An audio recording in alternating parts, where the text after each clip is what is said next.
영어의 주어에 대해서 설명을 한번 해볼까 합니다. 주어를 찾기 위해선 약간 주어된 개념을 새롭게 하는 것이 필요합니다. 예를 들면 기존에 나와 있던 정의에 대해서 한번 살펴볼게요. 첫 번째는 동사의 의미, 행위의 주체다라고 한다면 과연 그럴까요? 자, 예물 한번 보겠습니다. The window is broken. 이럴 때 주어는 the window가 되잖아요. 근데 이 window가 이 서술어의 주체는 아니죠. 행위의 주체는. 오히려 그 대상이 되고 있습니다. 대상이 되고 있기 때문에 이 동사의 행위의 주체가 주어가 된다는 건 좀 여기에서 맞지가 않겠죠. 이런 경우는 어떨까요? 동사의 성질이나 상태의 주체다. 같은 말이긴 할 텐데 이것도 다른 예물 한번 들어볼게요. 그래서 이 rains heavily in summer라는 문장을 볼게요. 여름에 비가 많이 내린다는 뜻인데 이때 동사가 rains, 비가 내리다잖아요. it은 의미가 없어요. 우리가 이런 걸 허사라고 합니다. 허사, 의미가 없는 주어죠. 이거 유사한 건 there이 있죠. 그래서 여기에서는 주체가 되질 않아요. it이 주어임에도 불구하고 이 정의대로 한다면 주어 될 수 없게 되잖아요. 그러면 동사 앞에 있는 명사가 주어다. 이렇게 한번 정의를 한번 내려볼까요? 과연 그럴까요? 자, 다음 예물 한번 볼게요.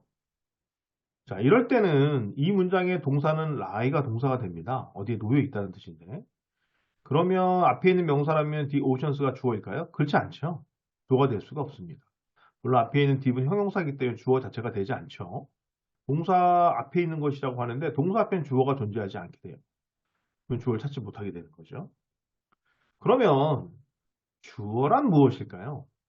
주어란 정의를 좀 새롭게 내리는 건 어떨까 싶습니다. 예를 들면 문장의 시작에 전치사가 없는 명사라고 정의를 내린다면 이런 문제를 다 해결할 수가 있어요. 좀 줄여서 얘기한다면 전치사가 없는 명사. 그러니까 문장에 전치사가 없는 명사의 첫 번째 명사가 주어라고 생각한다면 상당히 주어를 찾기 수월해집니다. 자, 그러면 우리는 주어를 전치사 없는 명사로 정의를 내리는 겁니다. 자, 첫 번째 봤던 이 문장의 주어는 문장의 시작에 전치사 없는 명사이기 때문에 더 윈도우가 주어가 되죠. 쉽게 창문이 깨져 있다. 이렇게 해석하면 되겠죠.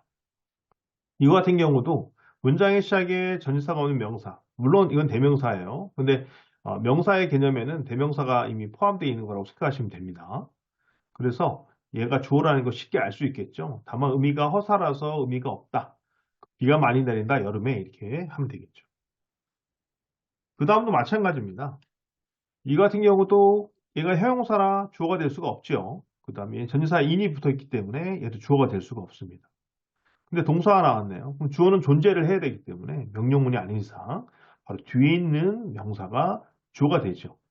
이런 경우는 이 동사 앞에 위치하지 않고 뒤에 위치하게 되는데 그 뒤에 위치하는 주어라 할지라도 이런 식으로 주어 될 수 없는 것이 나오고 동사가 나온다면 그 동사 바로 뒤에 있는 게 주어라고 생각하면 주어를 쉽게 찾을 수가 있는 겁니다. 원래는 이 문장은 이 many mysterious lie deep in the oceans 이 문장에서 나온 거겠죠. 거기에서 주어 부분과 보어 부분을 서로 도치한 부분이라고 생각합니다. 강조를 위해서 그렇게 나타난 거라고 보시면 되겠고요. 이 대열 구문도 마찬가지입니다. 어떤 분들은 이것이 주어다. 요거는 유도부사다라고 말씀을 하십니다. 근데 예전에는 그런 말이 많이 있었다고 얘기를 하지만 실제로는 영어에서는 대열을 주어로 보고 있습니다. 그리고 의미가 없는 얘도 허사기 때문에 해석을 하지 않을 뿐이에요. 그걸 증명할 수 있는 이유는 우리가 그 부가의문을 보면 알 수가 있습니다. 부가의문은 주어 동사가 나온 다음에 뒤에 여기 동사 주어 형태로서 그렇지 않니라는 의미를 나타내잖아요. 앞에가 긍정이면 뒤에는 부정을 쓰고요.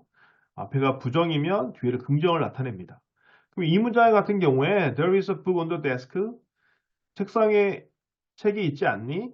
그렇지 않니란 말을 붙인다면 여기에 isn't it이라고 쓰면 맞을까요? 그러면 틀리게 되죠. 왜냐면 book이 주어가 아니기 때문입니다. 주어는 there이기 때문에 반드시 isn't there 이렇게 써야만 문장이 맞게 되는 것이죠. 그래서 전치사가 없는 명사나 대명사 이 개념이 주어라고 생각한다면 이것도 주어의 정의에 어긋나지 않겠죠. 자, 이 문장에서 after는 물론 접속사로 쓸 수 있지만 여기서는 전치사로 쓰였습니다. 끌어오면 동사가 없기 때문이죠. 그러니까 얘는 전치사이기 때문에 the death란 말은 주어가 될 수가 없는 거죠. 그 다음에 his mother도 of라는 전치사를 갖고 있기 때문에 주어의 자격이 없습니다. 그리고 처음 나온 명사나 대명사, 이게 he가 아니라 the man이라고 할지라도요, 전치사가 없기 때문에 주어가 되는 거죠. 그래서 주어를 쉽게 찾을 수가 있게 됩니다. 이제까지 알아왔던 주어의 정의는 동사의 뭐 행위나 성질의 뭐 주체다 이런 말보단 여러분들이 문장을 읽어나오면서 빠르게 주어를 찾으려면 전치사가 없는 명사나 대명사라는 개념을 갖는다면, 그렇다면 주어를 훨씬 더 빠르게 찾을 수가 있습니다. 영어의 빠른 독해를 위해선 주어를 찾는 게 가장 우선이고요. 그 다음에 동사겠죠. 그래서 앞으로는 여러분들이 주어의 개념을 그렇게 외우지 말고 쉽게, 좀 더 쉽게 외워주시면 좋을 것 같습니다. 어떻게 해요? 주어라는 것은 전치사가 없는 명사다. 자, 이렇게 외운다면 여러분들도 주어를 쉽게 찾을 수 있을 거라고 생각합니다. 자, 그래서 도움이 되시길 바라고요. 다음에 또 도움이 되는 영상을 올리도록 하겠습니다. 감사합니다.